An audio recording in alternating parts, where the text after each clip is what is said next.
తాకట్లో ఉన్న మీ బంగారాన్ని విడిపించి ఆ రోజు ఆన్లైన్ రేటుకి కొంటాం. Sharma gold company. Hi hello, welcome to Suman TV. నేను మీ రోషన్. ప్రస్తుతం నాతో పాటు ఉన్నారు చిన్న గారు. సో చిన్న గారు అంటే మీ అందరికి 1989 శివ సినిమా గుర్తుంటే దాంట్లో నాగార్జున గారు, అమలా గారు ఎంతమంది గుర్తున్నారో, దాంట్లో పనిచేసిన ప్రతి ఆర్టిస్ట్ కూడా అందరికీ గుర్తుంటారు. చిన్న గారు కావచ్చు, గొల్లపూడి మారుతీరావు గారు, నిర్మలమ్మ, రామ్ జగన్ గారు, శుభలేఖ సుధాకర్ గారు. అసలుకి చెప్పాలంటే శివ తర్వాత వాళ్ళ టాలెంట్ ఏంటో విజృంభించారు. ఒక 10 years అన్ని సినిమాలలో వీళ్ళు లేకుండా కథలు ఉండవు, వీళ్ళు లేకుండా సినిమాలే ఉండవు అని చెప్పుకోవచ్చు అనమాట. అంత గొప్ప నటులు అవడానికి కారణం one and only reason Ram Gopal Varma గారని వాళ్ళు గర్వంగా కాలర్ ఎగరేసుకొని చెప్తారు ప్రతి ఇంటర్వ్యూలో కూడా. అలాంటి ఒక యాక్టర్ మనతో పాటు ఉన్నారు, చిన్న గారు. సో చిన్న నమస్తే. So first of all thank you so much accept చేసినందుకు. ఎందుకంటే 1980s 90s ఆర్టిస్టులు కొంతమంది బులితెరలో అలరిస్తూనే ఉన్నారు, లైక్ మీలాంటి వాళ్ళు. కానీ చాలా మంది వర్క్ లేక ఇంట్లోనే ఉంటూ ఏదో పర్సనల్ బిజినెస్ చేసుకుంటూ బయటికి ప్రొఫైల్ కనపడకుండా దాక్కుని బతుకుతున్న వాళ్ళని కూడా చూస్తున్నాం మనం. బట్ ఎనీహావ్ మీలాంటి వాళ్ళని అప్పుడప్పుడు ఈటీవీ సినిమాలలో, మాలో, జీలో ఆ సినిమాలు వేసినప్పుడు చూస్తున్నప్పుడు ఎంత ఎంజాయ్ చేస్తాము. మురారిలో మీరు చేసే యాక్టింగ్ కానీ, అంటే ఫ్యామిలీ ఓరియంటెడ్ సబ్జెక్టులు ఉన్న రోజులు మీరు వెళ్ళిపోయారన్న. ఈ తర్వాత ఈ పాన్ ఇండియా వచ్చిన తర్వాత పాపం ఇలాంటి ఆర్టిస్టులు అందరూ కనుమరుగైపోయారు. అసలు ఉన్న డైరెక్టర్లు కూడా గుర్తించట్లేదు. ఎనీహావ్ గోల్డెన్ డేస్ అని చెప్పుకోవచ్చు. మీరు అందరూ చూసింది ఇప్పుడు దాంతో పోల్చుకుంటే అసలుకి మనం నక్కకి నాగలోకం ఉన్నంత తేడా ఉంది. మార్కెటింగ్ డబ్బులు ఇవన్నీ పక్కన పెడితే మీరు చేసిన సినిమాలు, మీరు అనుభవించిన అదంతా అది వేరే విషయం. ఏమనిపిస్తుంది ఇండస్ట్రీకి వచ్చి 35 years అయింది కాబట్టి బ్యాక్ వెళ్ళి చూసుకుంటే ఆరుగుంట జితేందర్ రెడ్డి అనే నేను ఈ స్థాయికి వచ్చాను అనేది ఆ కష్టం సుఖం గురించి ఏం చెప్తారు? నేను ఎప్పుడు చాలా సాధించాననే అనుకుంటా. ఎందుకనంటే నిరుత్సాహపడను. ఇది ఎక్స్పెక్ట్ చేయాలి ఈ పొజిషన్. నేను ఫస్ట్ ఫిల్మ్ ఇన్స్టిట్యూట్ చేయడానికి వచ్చి 86లో 87 చేశాక ఐ గాట్ గోల్డ్ మెడల్. అక్కడ గోల్డ్ మెడల్ వచ్చింది. గోల్డ్ మెడల్ వచ్చాక ఇంకా అక్కడి నుంచి ట్రయల్స్కి చెన్నై వెళ్ళాలి. హైదరాబాద్లో ఏం లేదు అప్పుడు. చెన్నై వెళ్ళాక, చెన్నై కూడా కొత్త నాకు అప్పుడు. మా ఊరు చెన్నైకి దగ్గర అయినా చెన్నై కూడా కొత్తే. చెన్నైకి వెళ్ళాక కొద్ది రోజులు ట్రై చేద్దాం అసలు ఏంటి అని.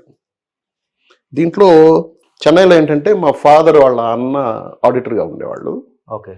ఆయనకి సినిమా వాళ్ళతో కొంచెం లింక్స్ ఉన్నాయి. మా ఫాదరు వాళ్ళ ఇంట్లో తీసుకెళ్ళి పెట్టారన్నమాట.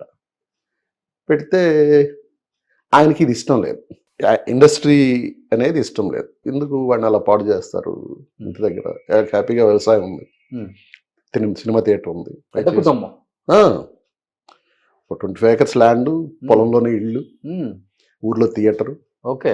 అయితే పైగా మా అమ్మ వాళ్ళు నేదురుమల్లి వాళ్ళు, నేదురుమల్లి జనార్దన్ రెడ్డికి సిస్టర్. అవును, పెద్ద ఫ్యామిలీయే. ఎందుకు ఇలా పాడు చేస్తారు అని చెప్పి సరే ఉండమని అన్నట్టుగా కాదనలేడు కదా బ్రదర్స్ అన్ను. ఉన్నాను. ఫస్ట్ డేనే నాకు ఒక విచిత్రమైన అనుభవం జరిగింది. ఈవినింగ్ ఇంటి దగ్గర నుంచి అది ఎల్డమ్స్ రోడ్లో ఉండేది ఇల్లు. పక్కనే ఊరినే నడుచుకుంటూ అసలు చూద్దాం వాట్ ఈస్ మెడ్రాస్ అనేది అసలు కూడా అది ఏమి తెలియదు.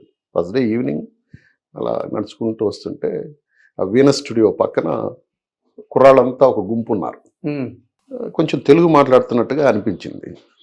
దగ్గరికి వెళ్ళి ఏంటి ఇది అంటే స్రవంతి మూవీస్ ఆఫీసు, మహర్షిస్ మూవీకి ఇంటర్వ్యూస్ జరుగుతున్నాయి. అప్పటికి జ్యోతిచిత్ర వీటిల్లో వస్తూ ఉంటాయి కదా, కొత్త వాళ్ళతో చేస్తున్నారు ఇలాంటి న్యూస్లన్నీ. నేను మళ్ళీ గబగబా ఇంటికి వెళ్ళి నా దగ్గర ఒక 2-3 ఫోటోలు తీయించుకున్నాను.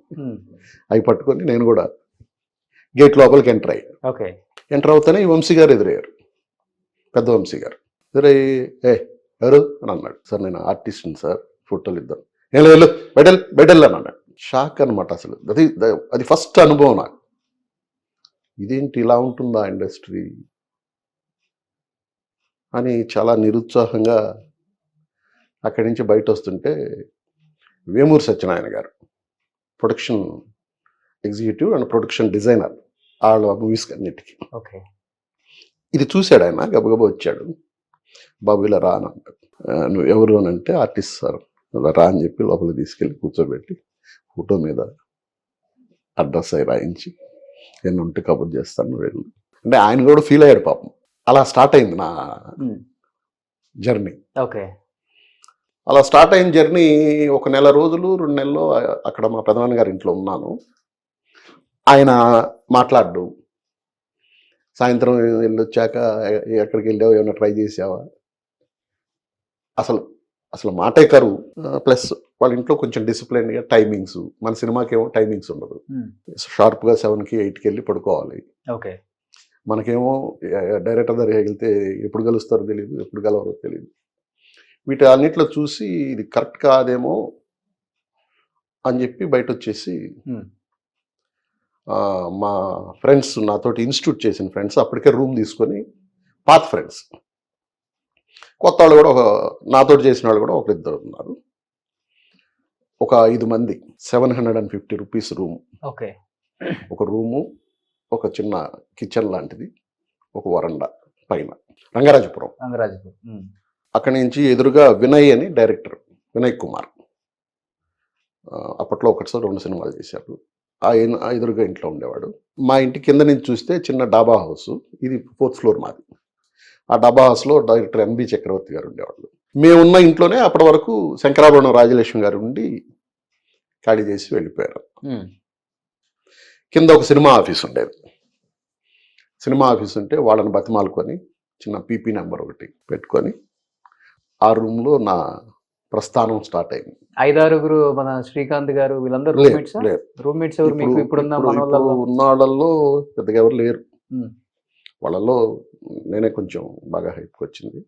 కానీ ఆ టైంలో మీతో పాటు జర్నీ చేసిన వాళ్ళంటే ఇన్స్టిట్యూట్ కావచ్చు, లేకపోతే సినిమా రంగంలో ఫస్ట్ అవకాశం కోసం వచ్చి, అదే మీరు ఒక గుంపు ఉందన్నారు కదా, మధురానగర్ లో కూడా మీరు శ్రీకాంత్ గారు. శ్రీకాంత్ నాకు బాగా జూనియర్ ఇన్స్టిట్యూట్ లో. నేను శ్రీకాంత్ ఇన్స్టిట్యూట్ చేసేటప్పటికి నేను మధురానగర్ లో సినిమా చేస్తున్నా. ఓకే.